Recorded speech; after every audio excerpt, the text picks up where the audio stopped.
If you're finding it hard and boring, that may have more to do with your music teacher than anything else.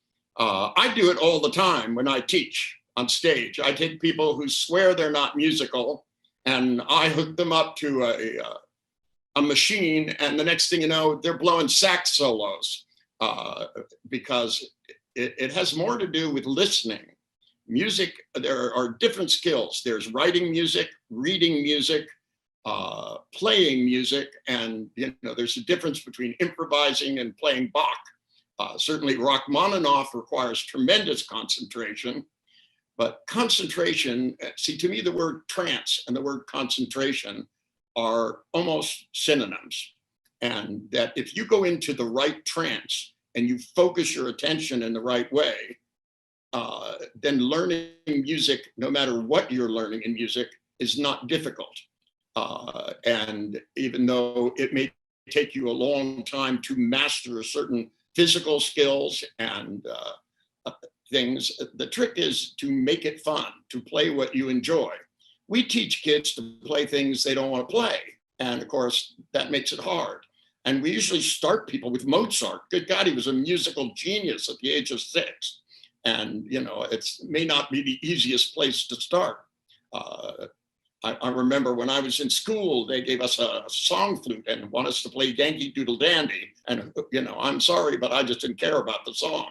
And, they wanted us to look at little dots and play this, everybody play the same song. And they made it as tedious as humanly possible.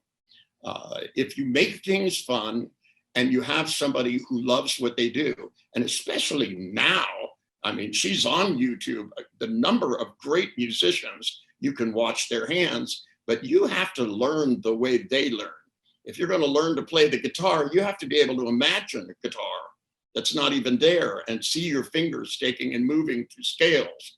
You have to understand that the guitar is set up in a certain way so that it's got 5 positions and they all follow the word caged. So a C is a C here, and then it's in an A position barred as a C, and all the scales go the same way, and then it's a G, and then an E, and then a D. And then if you start with a D, then it goes to a C. And once you understand how it's constructed and how once you learn one scale, you learn 5 scales, and you learn all of the things about the particular instrument. And then you watch great musicians and what they do, you learn patterns and you practice them. And it will always be awkward at first, but the more you feel good when you do something well and ignore the mistakes you make, the faster you will acquire the skill. And certainly you can spend a lifetime and not master everything on any instrument. And every great musician I've ever met will play something. And I've met some really outstandingly talented musicians who will sit down and play on one of my instruments and look up at me and go, I'm such shit. I just, I can't get this right. And, one of the best guitar players in the world picked up my guitar and started playing stuff. And it looked like his fingers were on fire. They were moving so fast. And he looked at me and goes, I have to practice more. I'm just not that. I play a lot, but I don't practice enough. And, you could practice on your dissatisfaction, or you can enjoy what you do, because once you get it, it feels so good to do it.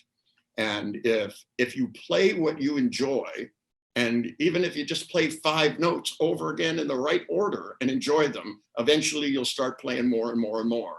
So don't torture yourself. Enjoy the process and play things that feel good. Make good feelings in your body before you touch the instrument. All kinds of things they don't believe they do. You get rid of the belief, you install a little bit of a strategy, and with just that little bit of a strategy, you're able to do a lot. I'm always amazed by the art people produce. When they started out swearing to me they were not artistic, and the next thing you know, I've got a couple of hundred people shocked at what they produced the first time out.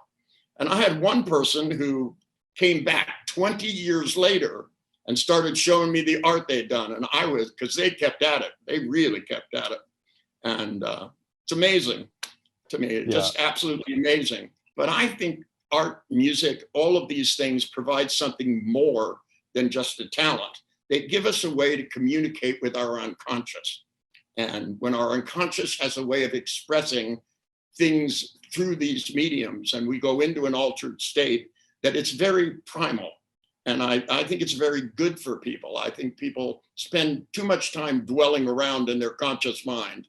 And it's so small compared to the vast interweb of our neurology, with millions and billions of neurons, each talking to 10 to 100 others. When we do it in a really limited fashion, consciously over and over again, and don't explore the vast horizons of possibility, it's a real shame.